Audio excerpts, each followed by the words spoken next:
ನರೇಗಾದಲ್ಲಿ ಅಕ್ರಮ ಆಗಿದ್ರೆ ನಾವು ಚರ್ಚೆಗೆ ಸಿದ್ಧ, ನೀವು ಕೂಡ ಚರ್ಚೆಗೆ ಬರ್ತೀರಾ ಅಂತ ಹೇಳಿ ಕುಮಾರಸ್ವಾಮಿ ಹಾಗೂ ಬಿಜೆಪಿ ನಾಯಕರಿಗೆ ಡಿಕೆ ಶಿವಕುಮಾರ್ ಅವರು ಸವಾಲ್ ಹಾಕಿದ್ದಾರೆ. ನಾನು ಪ್ರಿಯಾಂಕ್ ಖರ್ಗೆ, ಬೈರೇಗೌಡ ಚರ್ಚೆಗೆ ಬರ್ತೇವೆ, ಅಕ್ರಮ ಆಗಿದೆ ಅಂತ ಬಿಜೆಪಿ ನಾಯಕರು ಹೇಳ್ತಾ ಇದ್ದಾರೆ. ಅವರು ಕೂಡ ಚರ್ಚೆಗೆ ಬರ್ತಾರಾ ಅಂತ ಹೇಳಿ ಪ್ರಶ್ನೆ ಮಾಡಿದ್ದಾರೆ. ನರೇಗಾದಲ್ಲಿ ಅಕ್ರಮ ಆಗಿದ್ರೆ ತನಿಖೆಯನ್ನ ಮಾಡಿಸ್ಲಿ, ನಮ್ಮ ಕನಕಪುರಕ್ಕೆ ಅವಾರ್ಡ್ ಅನ್ನ ಹೇಗೆ ಕೊಟ್ರು ಅಂತ ಹೇಳಿ ಡಿಸಿಎಂ ಡಿಕೆ ಶಿವಕುಮಾರ್ ಪ್ರಶ್ನೆ ಮಾಡಿದ್ದಾರೆ. ಬಿಜೆಪಿ ನಾಯಕರಿಗೆ ಡಿಸಿಎಂ ಡಿಕೆ ಶಿವಕುಮಾರ್ ಅವರು ಪ್ರಶ್ನೆ ಮಾಡಿದ್ದಾರೆ. ಬಿಜೆಪಿ ರಾಜ್ಯಗಳಿದೆಯಲ್ಲ, ಅವರಾಗಲೇ ಇದರ ಬಗ್ಗೆ ಎಲ್ಲ ಮಾತಾಡ್ತಾರೆ. ಅವ್ರ ಕೈಲಿ ಅನುಷ್ಠಾನ ತರಲಿಕ್ಕೆ ಸಾಧ್ಯನೇ ಇಲ್ಲ.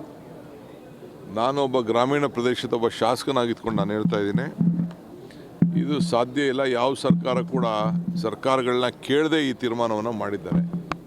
ಇದಕ್ಕೆ ಯಾರು ಒದಗಿಸ್ಕೊಡೋರು? ಈಗ ಬಜೆಟಲ್ಲಿ ಒದಗಿಸ್ಕೊಡ್ಲಿ ಅವರು. ನಮ್ಮ ಯಾವ ಸರ್ಕಾರ ಕೂಡ ಇದನ್ನು ಒದಗಿಸ್ಕೊಡ್ಲಿಕ್ಕೆ, ಏಕೆಂದರೆ ಹಕ್ಕಿತ್ತು. 90% ನೇರವಾಗಿ ಯಾರಿಗಾರು ಉದ್ಯೋಗ ಬೇಕು ಅಂತಂದರೆ ಉದ್ಯೋಗದ ಕಾರ್ಡನ್ನು ಯಾರು ಇಟ್ಕೊಂಡಿದ್ರು ಅವ್ರಿಗೆಲ್ಲರೂ ಕೂಡ ಕೊಡಬೇಕಾಗಿತ್ತು. ಕೆಲವು ನಾಯಕರುಗಳು ಚರ್ಚೆಗೆ ಬರ್ತೀವಿ ಅಂತ ಹೇಳಿದ್ದಾರೆ. ಬರಲಿ, ಅಸೆಂಬ್ಲಿಲೇ ನಾವು ಅದಕ್ಕೆಲ್ಲ ಚರ್ಚೆಗೆ ಉತ್ತರವನ್ನು ಕೊಡಲಿಕ್ಕೆ ನಾವು ಸಿದ್ಧವಾಗಿದ್ದೇವೆ. ರಾಷ್ಟ್ರಪತಿ ಈಗ ಬಿಜೆಪಿ ರಾಜ್ಯಗಳಿದೆಯಲ್ಲ, ಅವರಾಗಲೇ ಇದರ ಬಗ್ಗೆ